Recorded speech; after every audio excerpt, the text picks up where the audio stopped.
Good morning. My name is Krzysztof Kozłowski and I will have the pleasure to lead this panel, to moderate this panel. I have to admit that at the first moment when I was approached by Professor Ewa Toszek, I was pretty happy when I was offered to moderate one of the opening panels during one of the days of this conference. However, when I looked again at the topic of the panel, it turned out that it's a little bit more challenging than I have expected. We are going to talk about building an open, engaging, innovative society through education as a global public good. I believe Professor Ewa knew what she's doing, so it's obvious that I'm almost always controversial. And it's hard for me to accept actually any part of this topic without discussion. So let's look at it from at least three perspectives. As far as education is concerned, okay, we may talk about it as a global public good, but if we look at it a bit closer and if we differentiate between primary, secondary, and higher education, especially academic education becomes a realm that is at least controversial. There are at least three issues that have to be addressed. First, let's look at the students.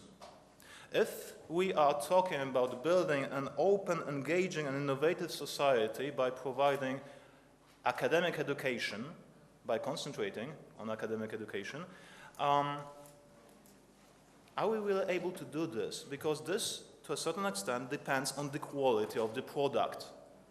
And let's think. As far as students are concerned, this includes three features. First of all, hard work. Okay, this is in our scope of activity. We may make them work hard, they may work hard. Okay, this works. But the other two are a little bit more controversial because all we know that actually our abilities to teach depend on intellectual capability of the student, him or herself. This makes higher education elitist by nature. So, can we provide it on a mass level? Can we build an open, engaging society on the basis of something that is elitist by nature? And third thing, it's important to notice that actually, as far as higher education is concerned, we are talking about pretty expensive venture. So, just think how much an average family has to spend to send kids to the university. It costs. So another question is, from the social perspective, are we aiming for something achievable? Another part of the topic, global public good. For civilians, I mean non-economists, this means that general public good means that the good has two features, non-rivalry and is not exclusable. It's not excludable. This means that actually non-payers may not be stopped from enjoying the good. This is the first thing. And second, that additional people, to put it straightforward, that additional people who consume the good do not diminish the quality of the good. I believe as you hear these words, it's impossible almost to treat mass education as a public good. The more massive it becomes, the threshold for the average student becomes lower.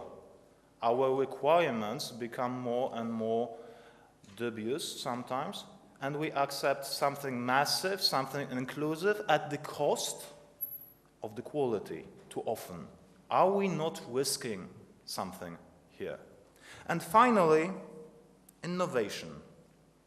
I'm a big fan of Thomas Kuhn and his famous book on the history of scientific revolutions.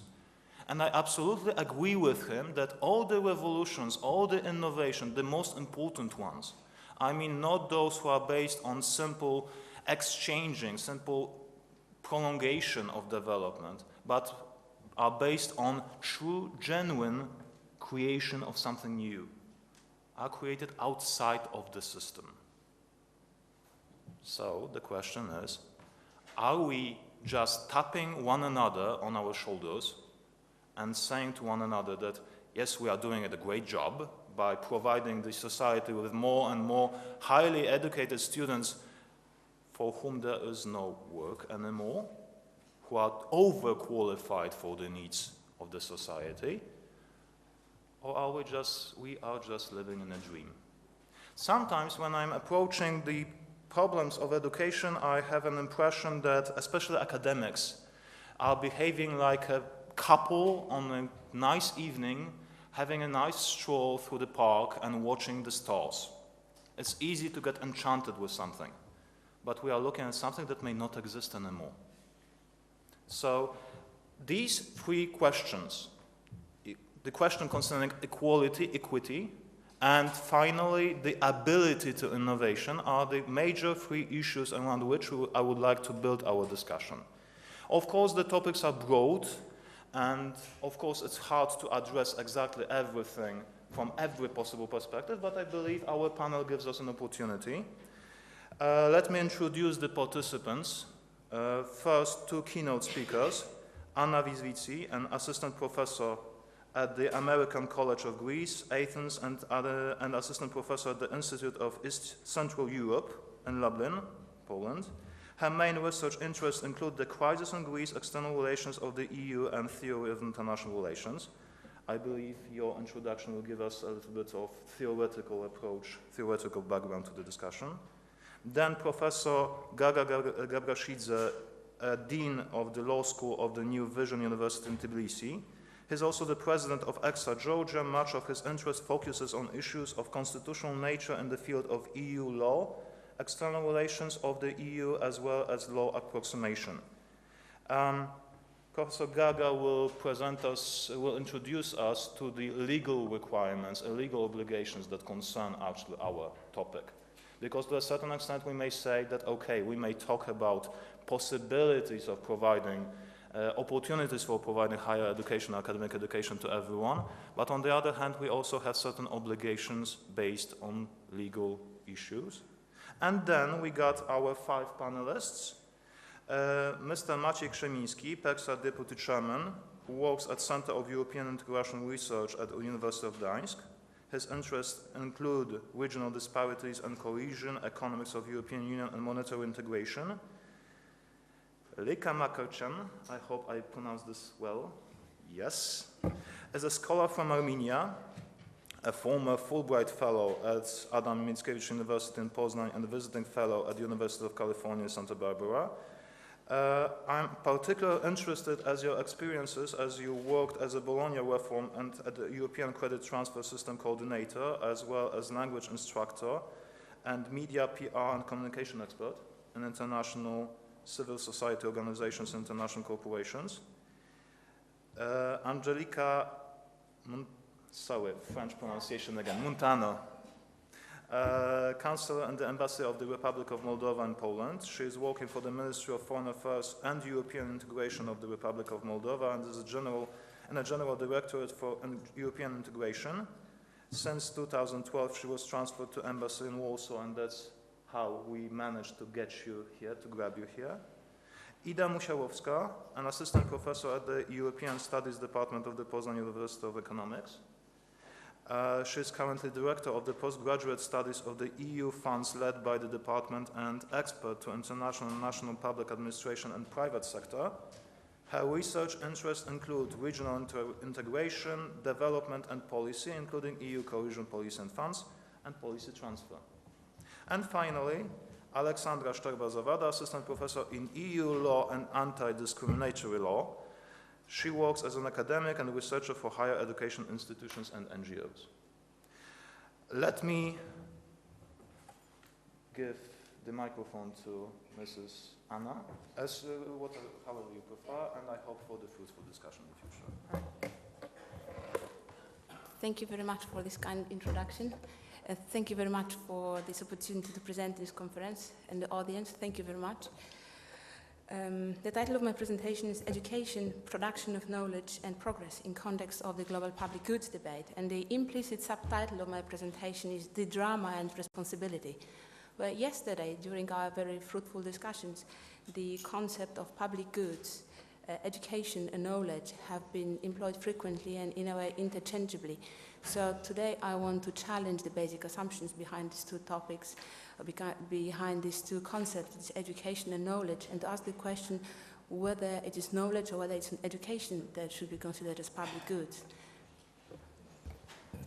Okay, so in my presentation, education is considered much more as a mechanism of diffusing knowledge rather than the public good itself.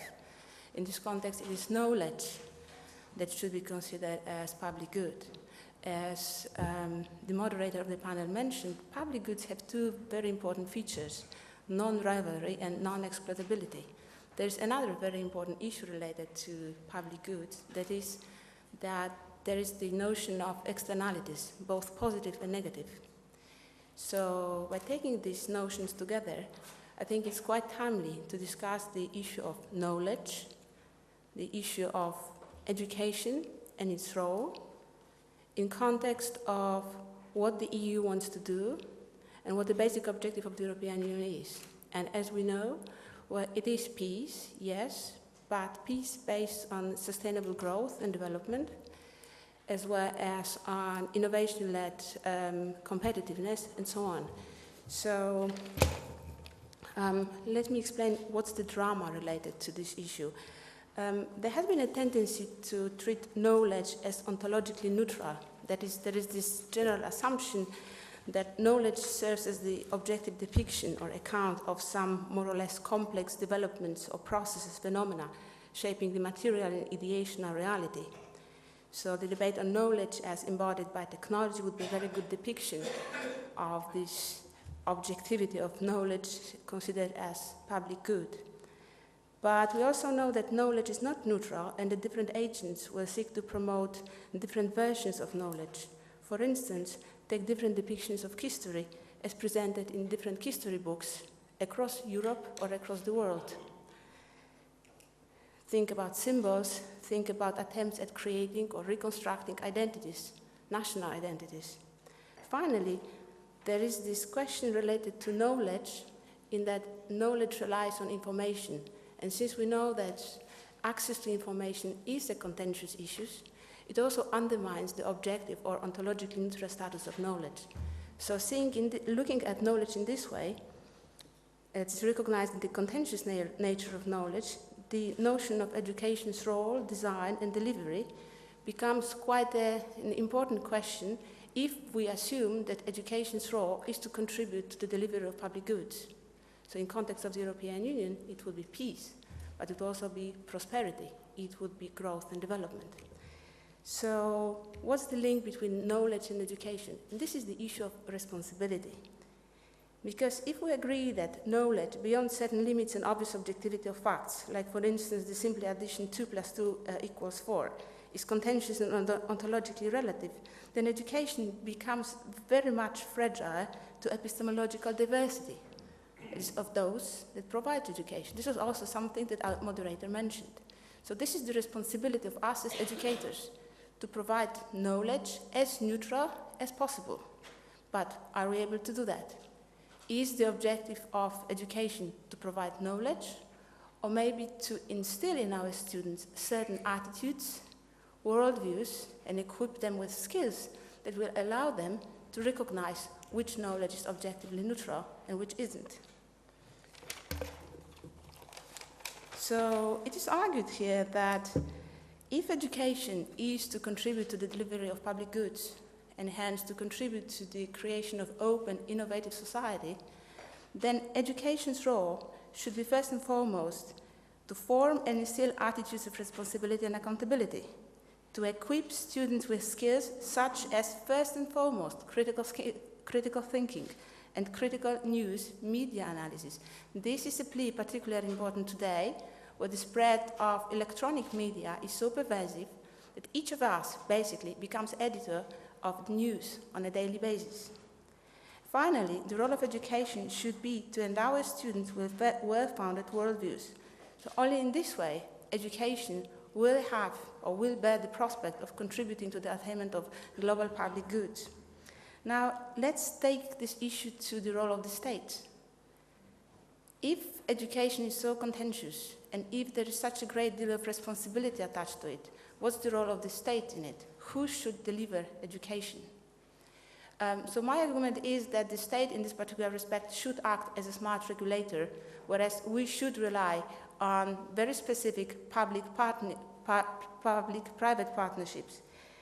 Now, the very interesting question in context of the European Union is, and this is basically one of the limitations here, if the European Union's major goal is to achieve peace and global growth and prosperity, development, say, the creation of open society, then we have to deal with the issue of externalities. And as we said, these are positive and negative. What happens with those that contribute, that invest in education, and people start moving across Europe? What do we do with cases like that? So I stop here, and hopefully my peers will contribute to the discussion. Thank you very much. Professor Gerger, please.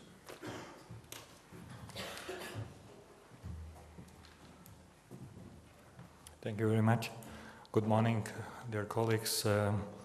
The title of my presentation is Availability and Accessibility of Higher Education, seen from the legal perspective.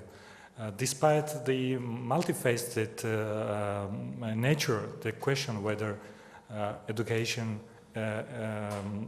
is a public good is a question put rather from economic perspective or from perspective of social sciences.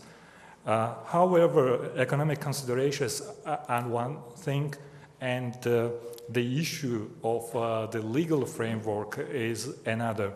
The management of certain processes might be problematic from an economic point of view, but because of existing legal requirements, economic considerations shall be ignored, at least until legal rules concerned are changed.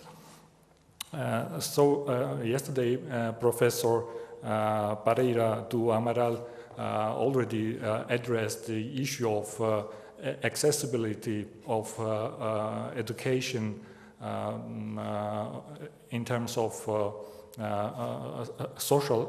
from the perspective of social sciences. I'd like to address the issue of availability and accessibility of higher education from a legal perspective. In particular, what are the legal foundations of the right to education, and whether the right to education includes the right to higher education?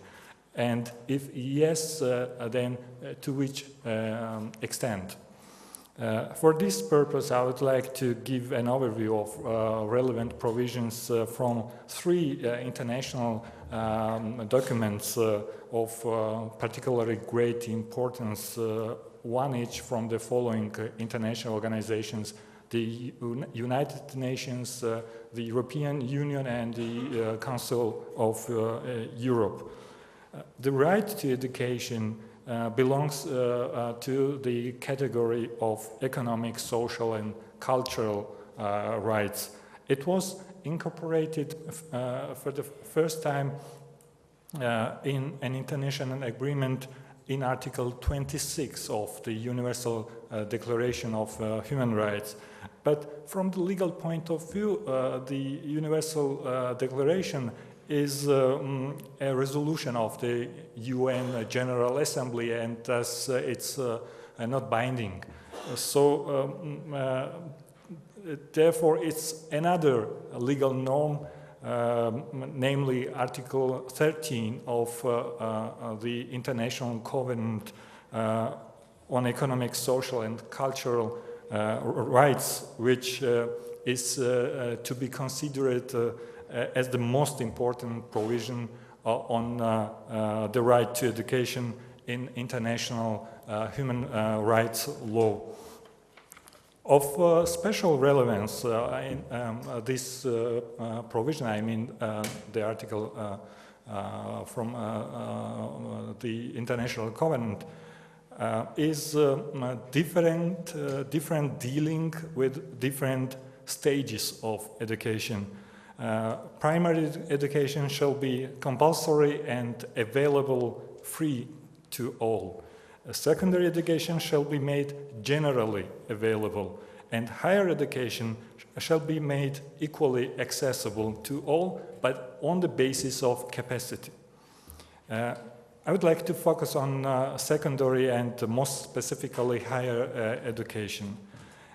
Again, while the secondary education shall be made generally available, that means that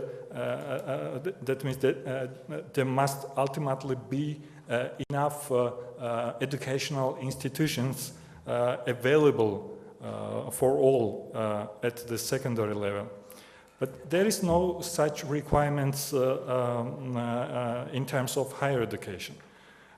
This might lead us to conclude that state parties are not required to make higher education generally available. Moreover, higher education needs also not to be generally accessible, as it shall be made equally accessible, however, on the basis of capacity. Therefore, states may restrict admission to university based on capacity. But what is this criteria? What is to understand under capacity? The criterion of capacity can be of a qualitative or a quantitative dimension. The former refers to the intellectual ability of applicants, and the quantitative dimension covers cases where states want to restrict the number of entrants to certain fields of study to a lower level than the number of application.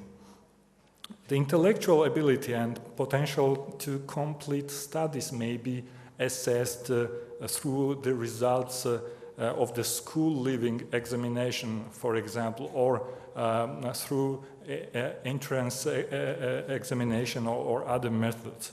As to the quantitative criterion, it should be noted that the right to education entails access to any institution of higher education existing at a given time.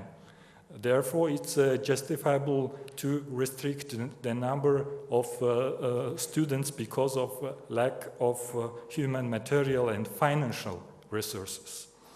Two other most relevant international documents for European countries are the European Convention on Human Rights and the Charter of Fundamental Rights of the European Union. According to Article 2 of the Protocol number 1 of the European Convention on Human Rights, no person shall be denied the right to education. This article guarantees only the right to participation. That means access to existing institutions, educational institutions. This article covers all stages of education. This right is not, however, absolute. It may be subject to limitations. Setting entry requirements on the basis of intellectual ability and capacity constraints is allowed, and the state parties enjoy a certain margin of appreciation in this field. As to the Charter of the Fundamental Rights of the European Union, according to Article 14 of the Charter, everyone has the right to education and to have access to vocational and continuing training. This right includes the possibility to receive free compulsory education. So, while education in this article refers to primary and secondary education, Vocational training covers higher education. Here again, only non-discriminatory access to institutions of higher education is guaranteed. Authority of states to set up admission requirements based on intellectual ability and available resources remains therefore unaffected. To conclude, states do not have any obligation under public international law to provide higher education to everyone interested. They are also not obliged to offer the existing higher educational capacities free of charge. The only obligation that derives from international documents is to make that the higher education is equally accessible. This starting position means that states are relatively free to determine their higher educational policies in terms of availability and accessibility. In the absence of contractual obligations, economic considerations might be come to the fore, be that the mere availability of resources or a more theoretical approach based on considerations that the higher education is a public good. Based on the above, the following discussion points can be made. What is the legal dimension of the higher education as a public good? Is education as a public good a necessary condition for the fulfillment of education as a human right? Or if the higher education is a public good, how to resolve the problem that one individual's consumption of the good may prevent the access of others? And how to approach affirmative actions such as quota systems in the context of equal accessibility.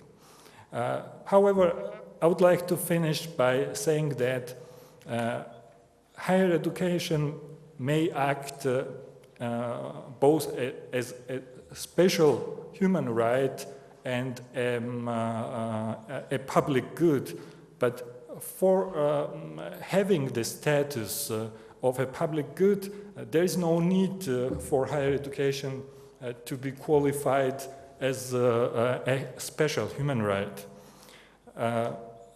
Thus, we may assume that the legal framework, the legal norms, legal requirements withdraw from debate on the public good.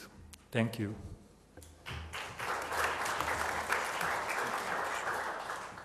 Thank you very much.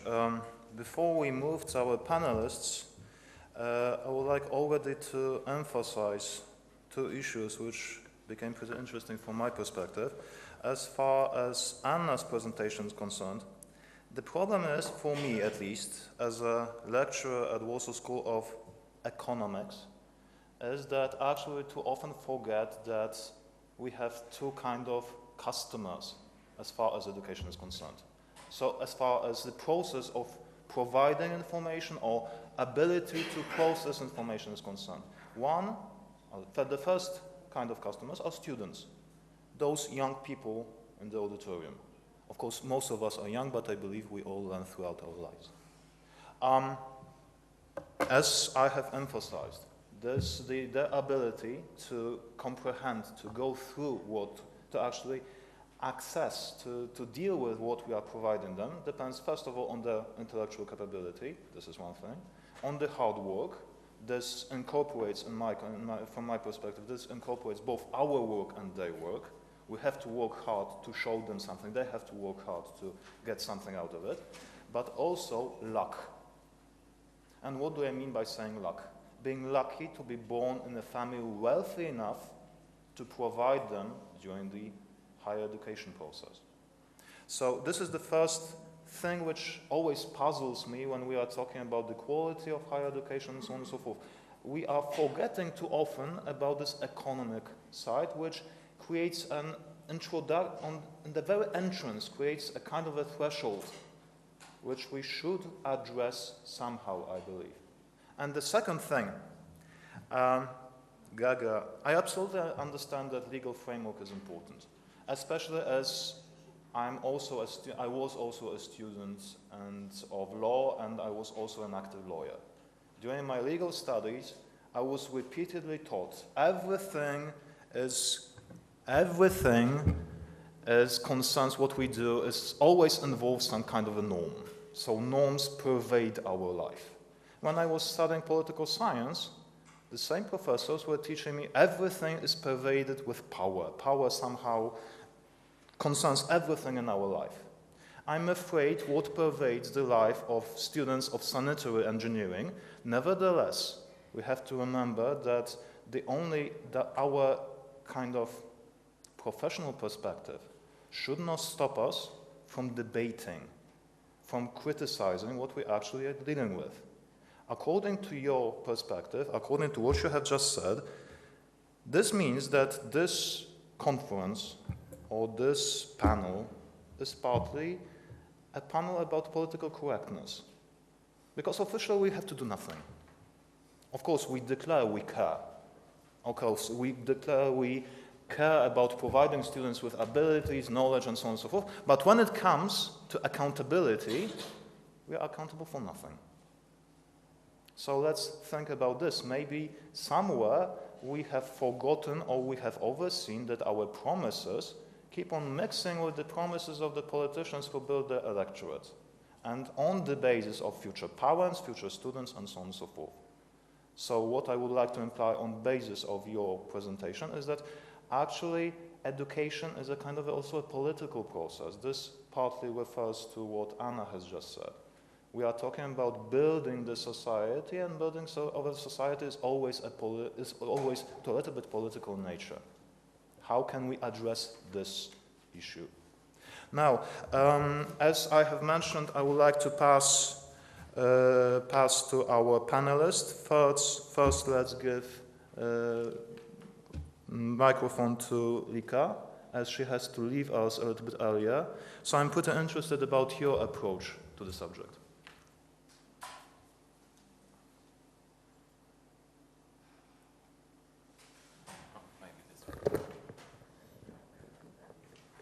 Academics and technology. Okay, thank you very much. I agree with all the points that have been made by our speakers, and I think that education is one of the fields that can be approached from different sides. And one aspect that I want to mention is the challenge to the labor market after the higher education.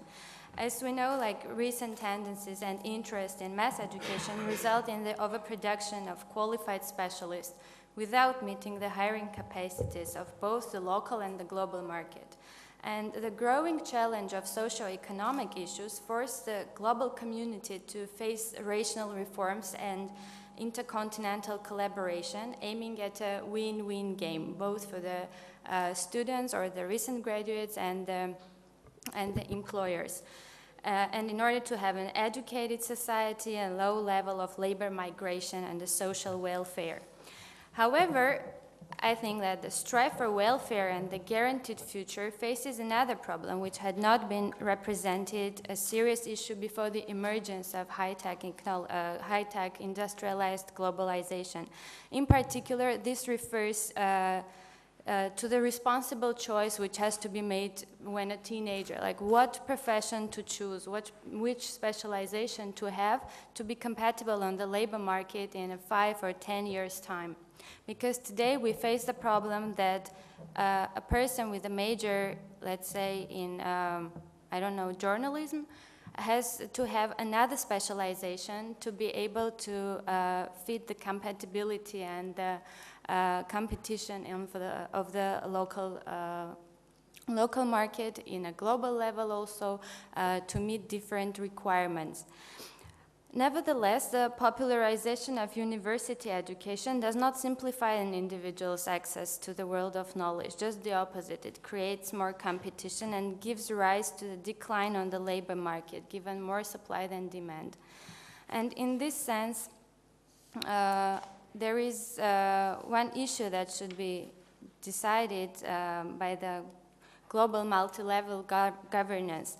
And to me, this is like the solution to the issue is intertwined in various sectors of local government and international cooperation.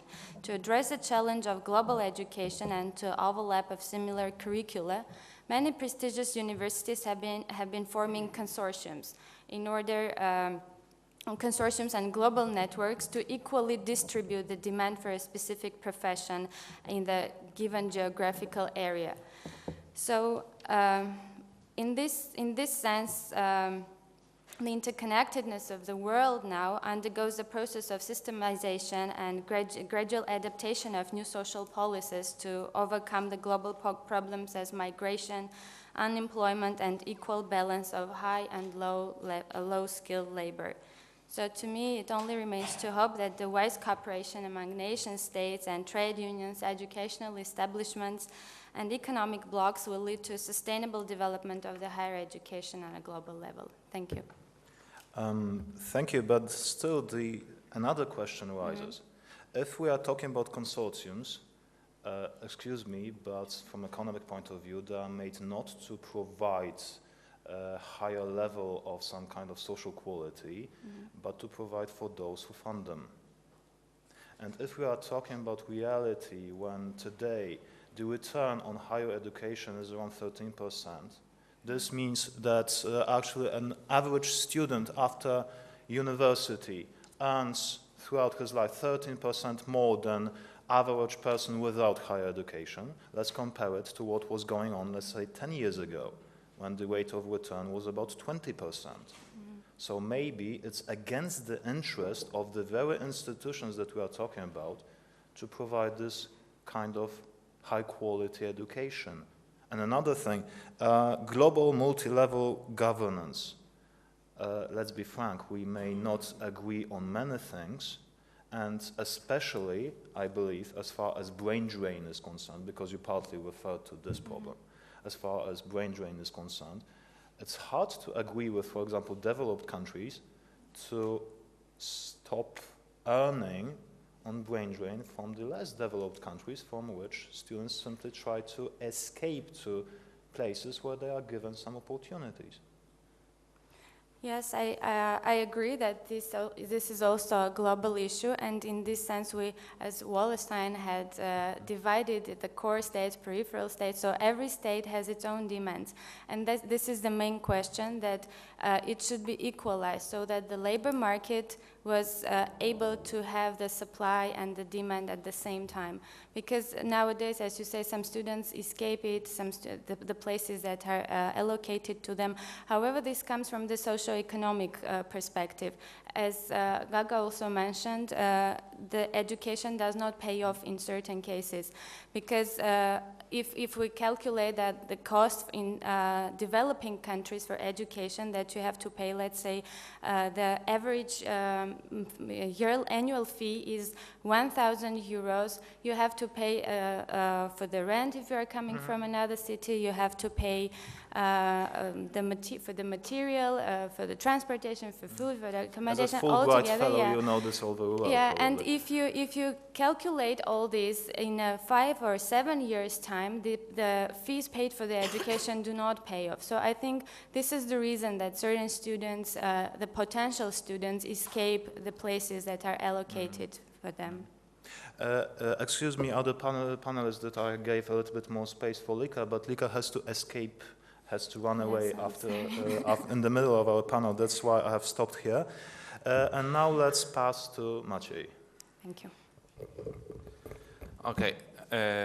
According to our yesterday's tradition, I'll speak in Polish.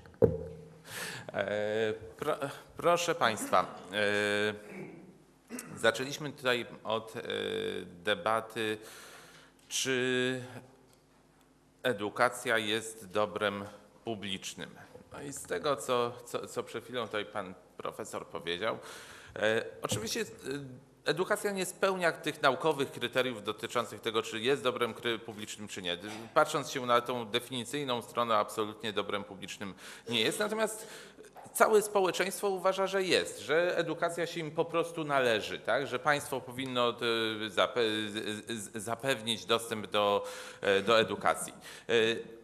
Rządy kolejne starają się to spełnić, co widać po statystykach, dlatego w ciągu ostatnich 25 lat liczba studentów w Polsce wzrosła 4-krotnie.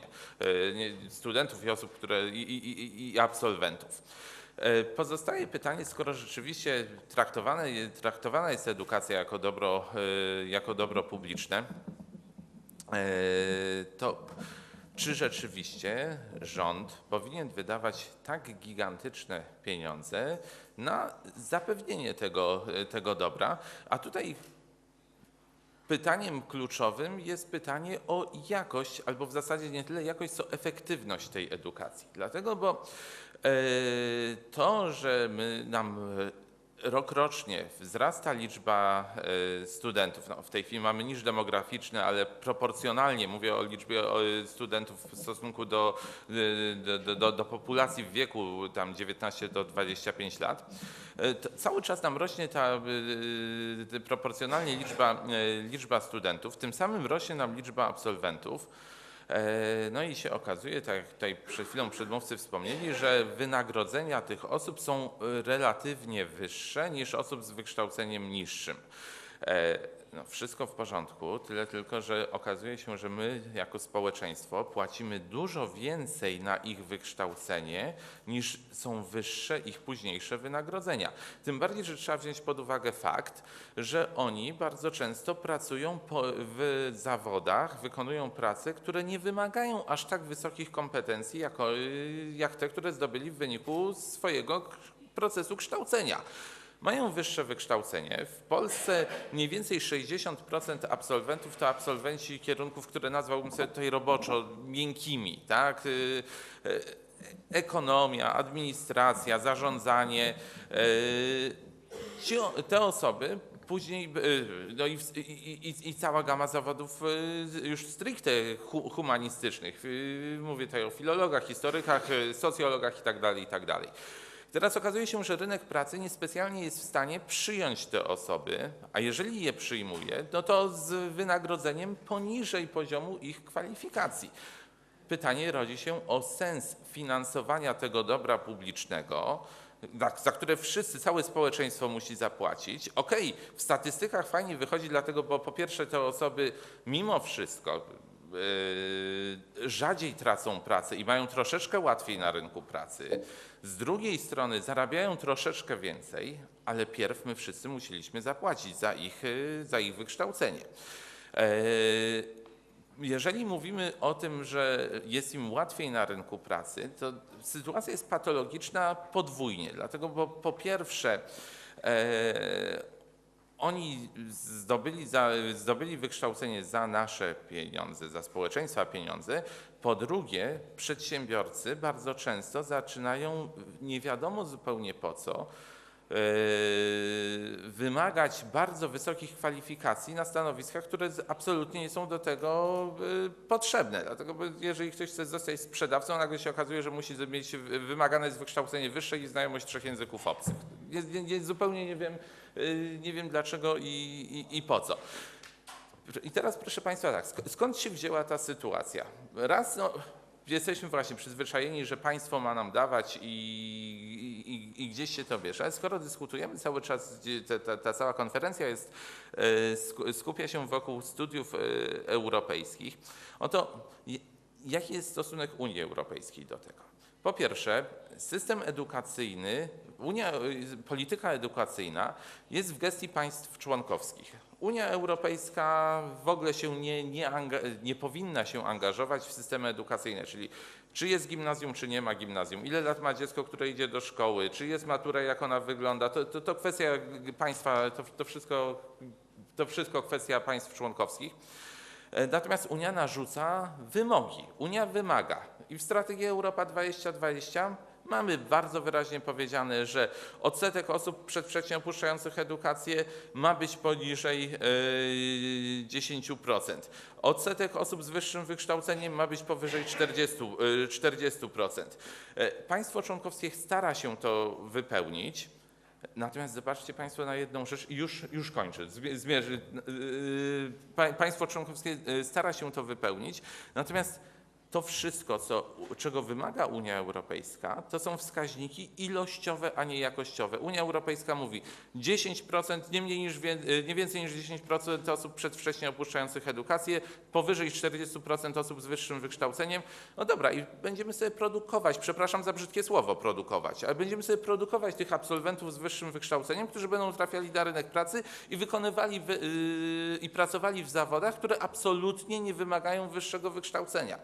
Pytanie, czy to jest ten kierunek, w którym my powinniśmy zmierzać, czy może jednak zachować tą pewną elitarność wyższego wykształcenia, dać naprawdę wysokiej jakości wykształcenie wąskiej grupie specjalistów, którzy będą naprawdę wykorzystywali te kwalifikacje w swoim życiu zawodowym, a pozostałym dać porządne wykształcenie, ale niekoniecznie na wyższym poziomie.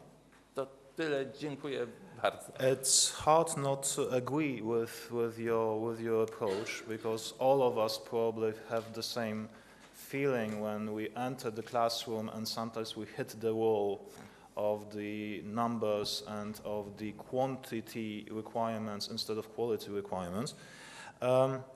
Nevertheless, let's also remember that actually the educational process on the higher level is to a certain extent about repetition. Actually, professors, and I like this paraphrase, I like this phrase very much. Again, I read it in Kuhn's book. Professors are the institution to produce another professors than to produce another professors. So maybe we are simply talking a lot about issues that do not exist, just like these stars I have mentioned, and it's easy for us to evade the reality when actually our customers, the students, and another customer, the societies, require us to provide something quantitative, qualitative, not measured in quantity, but in the same moment we accept the requirements that Gaga has mentioned, requirements that actually require us to do nothing. Angelica, could you please tell your opinion or your insight, share your insight? First of all, thank you for the invitation and the opportunity for being here. I want to refer on the education as a tool to enhance economic security. And from the beginning, I'm sorry I got the flu and a little bit my voice is not so loudly. So I will begin that from the point of view that education is one of the main strengths on which is based the whole human life. So each nation's success and growth rests solidly on the strength of its labor force. Many governments and policymakers believe that the efficiency of the education as a tool for economic development and social reconstruction, since education brings independence and self-reliance. And here we can remember the say that if you see any economy that is not doing well, find out what is its spend on education. Education has to be managed in such a way to facilitate economic development. This will help countries to develop their national security strategy despite the challenges imposed by the globalization. Nowadays, there are numerous factors, both internal and external, that increase the vulnerability of the country. Unstable government, unskilled labor force, all these increase economic insecurity. Unless the education sector will not manage these challenges, the nation will not have a clear future. The whole world is recovering slowly from the economic crisis, the main instruments being productivity, innovation, investment, and trade that are not yet at full steam. it became very clear that not only economic growth, but also social progress is the key goal of the countries. This crisis had an impact on the labor force with more than 46 million of people out of work in OECD countries. So I think that innovations, the creation of new and improved products and new production methods that increase efficiency are the driving force for economic growth. The education system must be capable to deliver force for economic growth. The education system might be capable for delivering students that are able to be innovative at their workplace. Since innovation is often related to new and improved products, high-quality education of science and engineers is often regarded as crucial. The demand for different types of skills in labor market depends on industrial structure and applied technology. The increased intensity in the use of informational technologies has changed the way workers and organizations operate and communicate. That's why the education system must respond to such challenges and adapt to the needs of the labor market. Sorry if my opinion is more official one, but as a representative of the government, Thank you. We absolutely understand your position, but there is just one question. If we care so much about the quality of the education, why don't the recruiters check the notes we have given to our students? As far as I know, in Poland, this is not a custom. As far as I know, in most universities in Western Europe, this is also not a custom. If we want to check whether we are dealing with a good student, let's check it. Let's check what has he or she got on, for example, institutional economics. We don't do this. However, in other countries, there is such a custom. For example, I quite often give lectures in Korea, and I was struck with the reality of students struggling, really struggling to get the best possible note, just because this means something later. But there is one catch. There are already some universities which grades are lowered automatically by the recruiters because the recruiters know that these universities want to promote someone just to get the job, the best job on the market. So again, let's concentrate maybe in our future discussion on the fact that we are promising something, but are we able to deliver? Now, let's move to Ida. I'm very interested in your opinion here.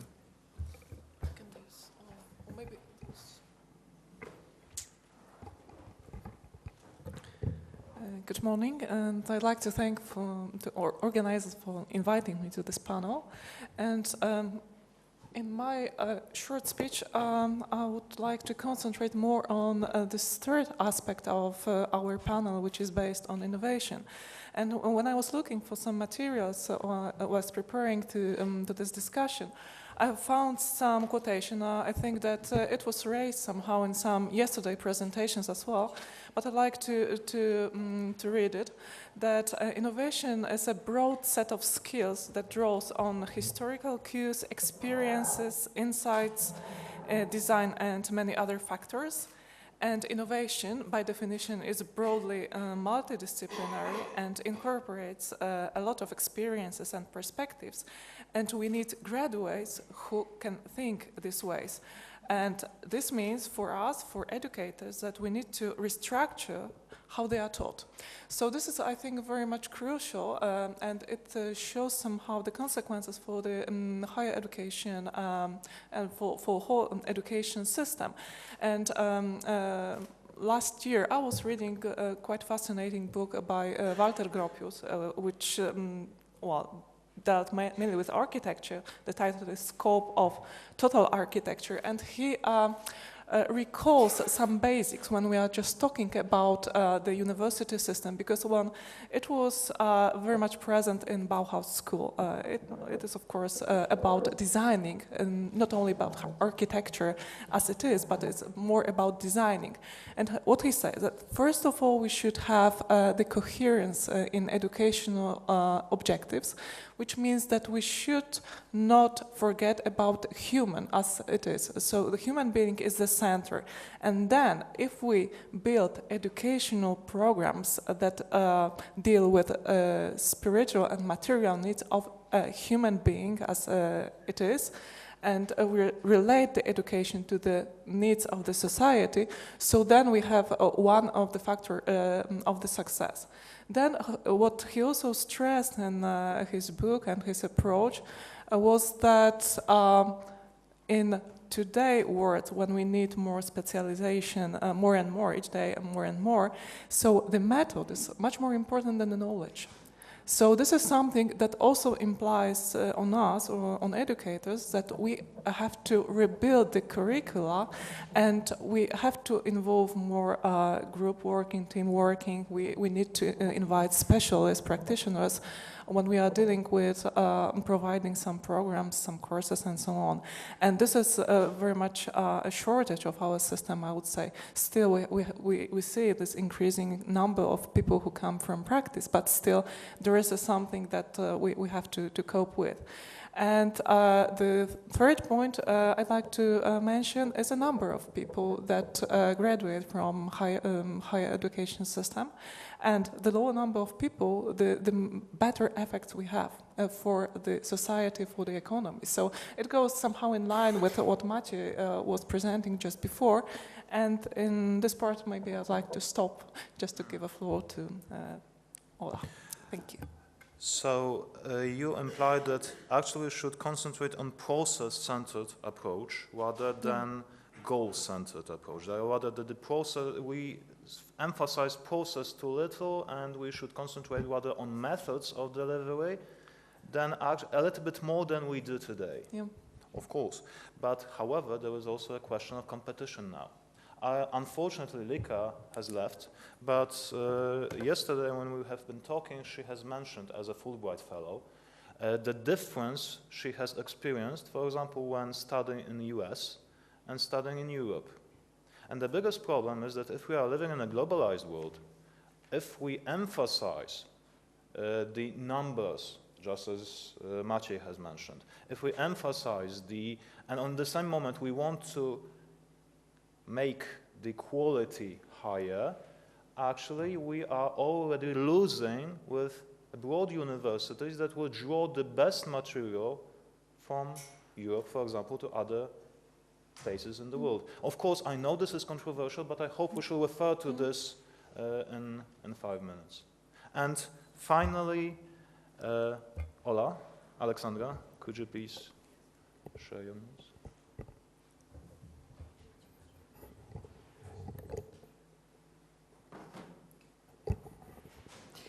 Thank you very much. I would like to deepen some remarks made by Professor Gabricidze and draw attention to the fact of access to the education, equal access to the education. Why? Not only because I'm a fan of anti-discriminatory law, also because equal access to education is a precondition of building social inclusion. Social inclusion that shall be and should be considered to be one of the aim of the EU development plan, what is acknowledged by the strategy Europe 2020. So building sustainable and inclusive social growth requires, in my opinion, ensuring equal opportunities, also equal educational opportunities for all, regardless of their background. What does it mean with respect to the access to the education? Does it mean that we should allow everyone have an access to education under no conditions? For sure not. The right of equal treatment with respect to the access to the education requires that the selection criteria are objective. It means that they are relevant, they are proportional, and they are reasonable. And they can, for example, be typified by the required level of skills or scope of knowledge. But for sure, the access to the education should not be based on the irrelevant criteria such as gender. Why I've decided to talk to you about the gender equality, equal opportunity to education, or with respect to the education, for two reasons. First, gender is the most common characteristic.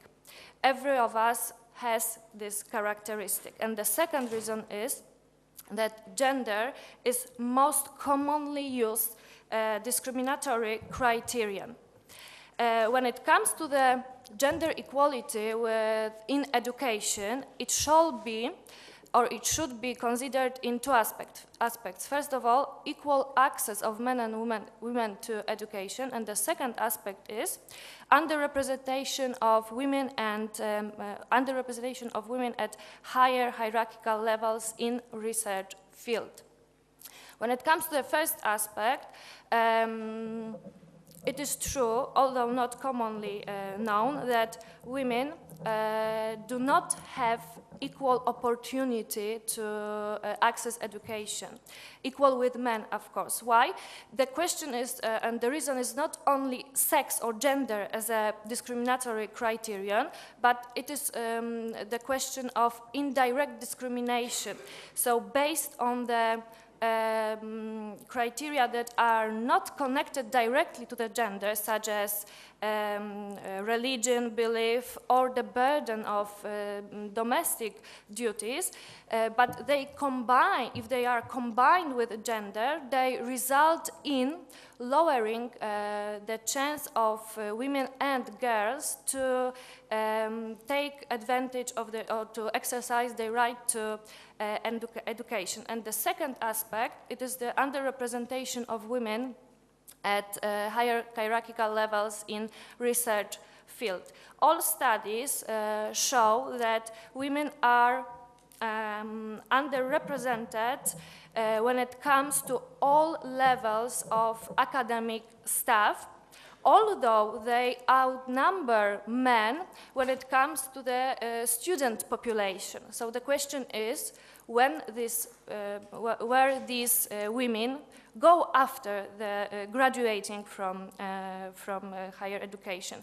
I would like to draw your attention to the fact that although we do not realize that this is a problem, it is a huge problem. Even in Poland, equal access to education is very, or at least was very problematic.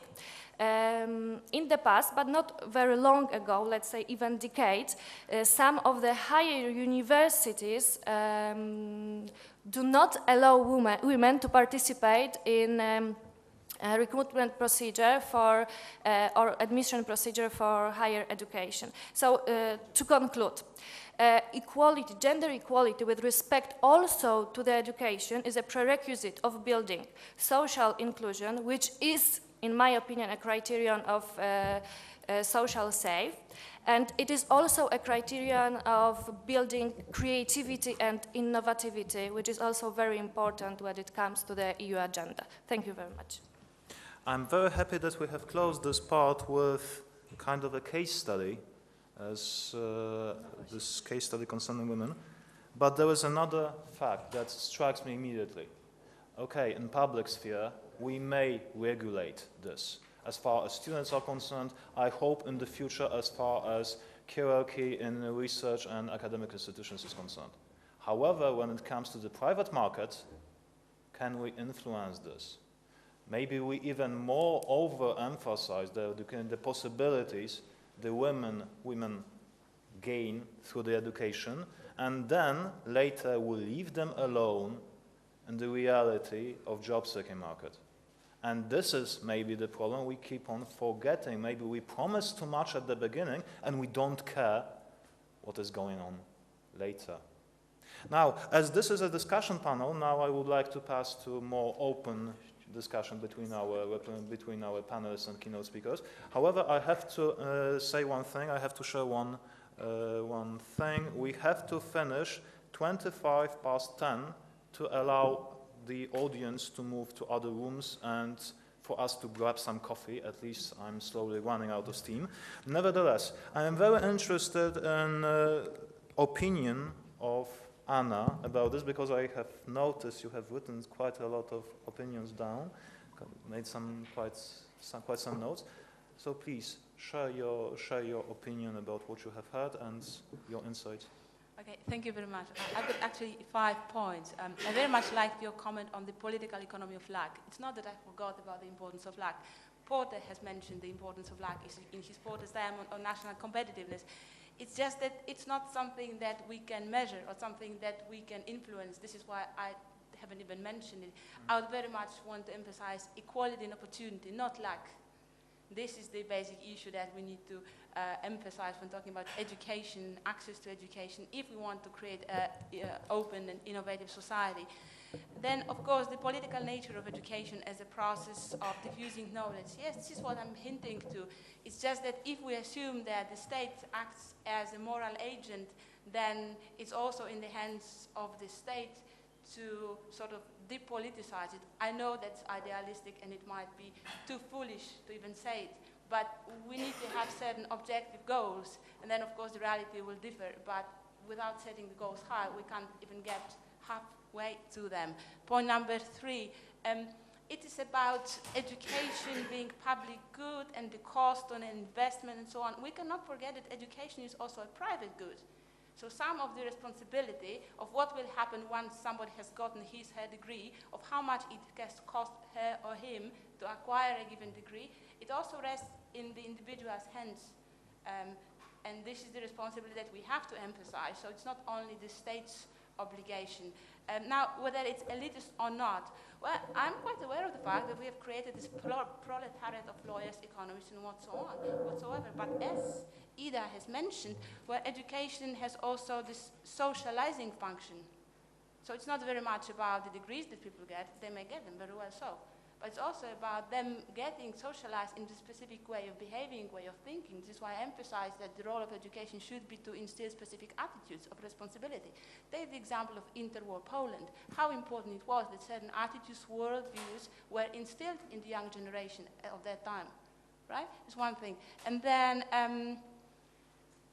the last point, because there was this idea that maybe the US systems of education are better. Well, it so happens that my Greek college in Greece, in Athens, is the American College of Greece, but we are in fact the hybrid of the UK system and of the American system. So apart from the self-imposed stupid and pointless bureaucracy, we can actually draw the best practice from both systems. So we've got rubrics, we've got learning outcomes that we need to meet, but if you look well across Europe and across the United States, we have this overarching globalized tendency to make knowledge and education as objective and as quantifiable as possible, which takes me to the issue of assessment and objectivity of assessment, because there was this idea that maybe markets assess us differently and they don't very much look into the quality of education because the grades that we give are not taken into account. Well, markets have realized that the quality of education will be different and uneven, but markets in a way, by using their market mechanisms, they sort of pick the best students because they look at their individual engagement, at their co-curricular activities, whether they participate at internships, whether they've got additional skills that our educational programs cannot offer. So I wouldn't be very much afraid that, you know, now that the markets do not recognize the quality of our teaching because our grades are not taken into account, we are pointless or that we are useless. But this is like part of the process, I guess. So thank you very much. Before I pass to Ida, because I understand this somehow connects to your connects to your presentation, your part, I would like to emphasize one thing. As far as this comparison between US and EU is concerned, I was talking not just about these two regions of the world. I was generally talking. Of course, neither do I. We are just discussing. Nevertheless, what I would like to emphasize is that actually, as far as success of our graduates is concerned, it more and more often concerns not actually the process of education, but how they were able to spend their time during this additional 3 or 5 year free time, let's put it, when they had no obligation as far as family is concerned, job is concerned, and so on and so forth. So maybe this is more about recruitment, the effectiveness of recruitment procedure, of entrance procedure to the university, and later how he or she capitalized on his or her opportunities, than actually what we are providing them with. And that's why I would like to pass to Ida, because actually you have mentioned that the methods are far more important, or should be more important than they are today. Maybe this somehow also connects to your earlier presentation. Well, because I think that still, even if we talk if it's public or private good, so we still should come back to the basics. Mm-hmm. What's the education about? What are the real outcomes of that, and what we would like to teach? So that's why on purpose, I just decided to escape a bit from this economic and legal environment in my speech. And yes, this is very much about the process and how we also build our programs, our curricula. So what should be the basic point, and when we should add some additional elements in our courses. So this is something very basic, and then there is another way. In order to create creativity among students, we need real discussion, we need group thinking, we need to raise this awareness, what are possible solutions to be found. So that's why I just was concentrating more on these methods, and I was just looking at these Polish cases and some others, how we work with people, we as educators. And it was not in the past very much common that we worked in teams, that we invited practitioners. We didn't open that much the horizons of people. And when we do this, we also influence and have an impact on a better adjustment to the needs of the real world. So if people know that other possibilities to solve problems, there are other chances, so they behave better and they find themselves better in the labor market as well. So this was the purpose of my presentation, that this socializing function of education is, of course, the crucial one. But and that's as I wanted to contribute to the panel. Yeah. Okay, so if we have to emphasize that we may talk about the effects in 2 terms. One as a product, this is a degree, this concerns labor markets and so on and so forth. And the other is the personal development, which is also a quality required for the social development. Yeah, it's not only personal, but it also contributes to this general development, because if we have people who can think in a different way, even if we use this jobs slogan, think differently, so then we have effects in economy as well. So this contributes to development of the societies and economy in general. So, okay, again, I should try to be a bad cop. So let's refer this to what Alexandra has been talking about. And, for example, let's look at the situation of women as far as education is concerned. Okay, there are more women students, actually. This should enrich the society in many ways. But, for example, whenever I visit Eastern Asian countries, there are even more women in the classrooms than in Europe. And actually, as far as labor market is concerned, as far as cultural change is concerned, social change is concerned, actually the outcome is disappointing, is to say.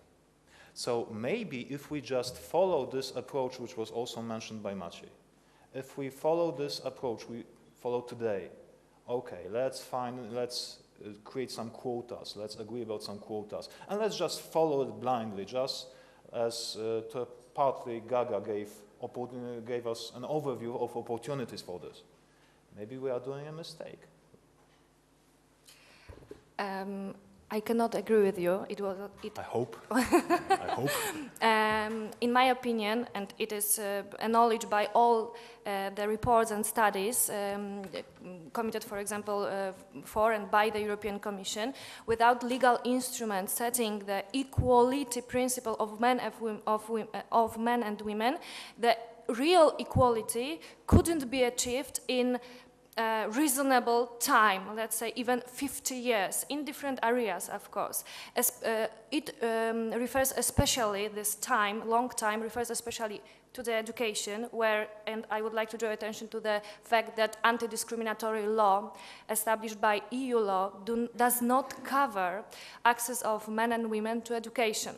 So unequal treatment, or at least different treatment of men and women when it comes to the access to the education is not prohibited under EU law, but it also refers, for example, to the decision-making process at the highest hierarchical level of the university. When it comes, in this term, for example, I would like to draw attention that only in 2010, in EU27, only 15% of institutions in the higher education sector were headed by women, and just 10% of universities had a female rector. So without legal instrument, we won't be able to achieve real equality. And real equality between especially women and men is the aim of, or shall be an aim of anti-discriminatory law. Okay, but maybe we mix two things. These righteous goals you have mentioned, and of course we all agree with them, but maybe we mix in economic issues with political issues, with legal issues, and we present one incredible mess that works very well in a conference room, because it gives us a good opportunity for discussion, for interesting discussion. However, at the end, we are talking about teenagers who are to make one of the most important decisions in their lives. And one of the decisions which we are unable to make.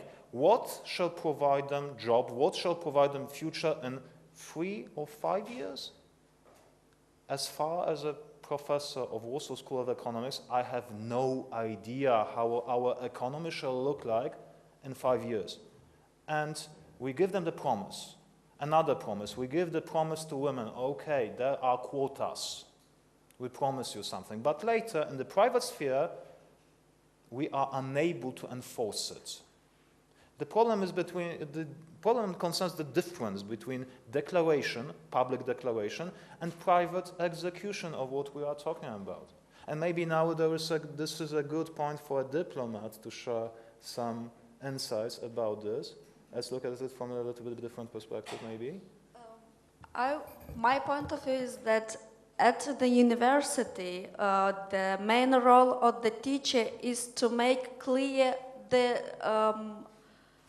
ways for future for a student, and the student has to, this is his right to select what he wants to do in the future. So I will put more input on the knowledge and not the result, because the result can differ from every individual. So everyone can understand the same information, the same knowledge, the same information, it's better here, differently. So the teacher can be the best one and to show and to give all his experience in a domain, and then someone to look at him and to say, but this, I don't want to do like this. And from the government point of view, what we see that every government is looking for the best lessons or the best cases from each educational system and is choosing what is better for them, for its people. It's trying to implement this, and I know that the educational system always will have challenges. And I don't think that will be the time when everything will be the best way and we will not have problems or questions. Maybe this was not the real, it was not the best solution for that question. I'm very happy to hear that it's students' fault. I really love it. Students are, to put it bluntly, students are incapable of compressing. Sometimes most of students are unable to comprehend what we are actually giving them. Let's forget it. Maybe because I was a lecturer, but a very short period of time, only 1.5 years. So I don't have such much experience. But as I have understood that the problem of teachers, that you want to give all what you know and to explain them, so them to be more interested in the subject you are describing and to learn more on it. And now we see the difference between our reality, public reality, and private reality, I believe. The problem, from my perspective, is responsibility. And the problem is that every single actor we are talking about, whether these are students, teachers, public sphere, governments, or private sphere, the future employers, is trying to escape it. From my perspective, the responsibility is based on two elements. One is freedom of action, and second is the cause and effect between what we do and the effects we produce. Maybe the problem about the higher education, because as far as primary and secondary education is concerned, we all agree this works. But as far as this elitist element of education process is concerned, as far as the academic education process is concerned, we are giving ourselves an opportunity to have fun. I mean, we have pretty interesting jobs. We do what we like in an actually demanding way, but it gives us an opportunity to escape the reality of demands of the job market, which develop actually what they experience and what they expect from job seekers and so on and so forth. So maybe we simply enjoy ourselves and we try to escape the responsibility. What do you think? I hoped I won't hear answer to this question, and I would like to treat this as a conclusion, because as I have mentioned, we got just 5 minutes before the next panel. Thank you very much for your involvement in the panel. I know that the topic was extremely broad and actually extremely controversial. Nevertheless, I would like to emphasize one thing. I believe we all agree. We should not look at higher education or at education process as just a product. Maybe this would change something if our societies, governments, parents, students, and us, maybe if we agree finally that we are not talking just about providing some form of a product that we are able to qualify and quantify. Maybe we are talking about experience. Maybe we should emphasize experience more, which creates opportunities in the future, maybe not in 5 years, but in 10 years. Maybe we should concentrate more on development of skills than of providing knowledge, how we provide knowledge actually. Because eventually, we are risking producing people who are able to count, able to write, but are extremely boring when it comes to coming back home. Maybe everyone now is able to read, but nobody reads books because nobody's interested in. Maybe this is the major problem here. And it concerns not only European Union, but modern societies in general. Thank you very much. Thank you all for coming and for listening. I hope you enjoyed it as I did. And I invite you to this short coffee break. Thank you very much. Thank you.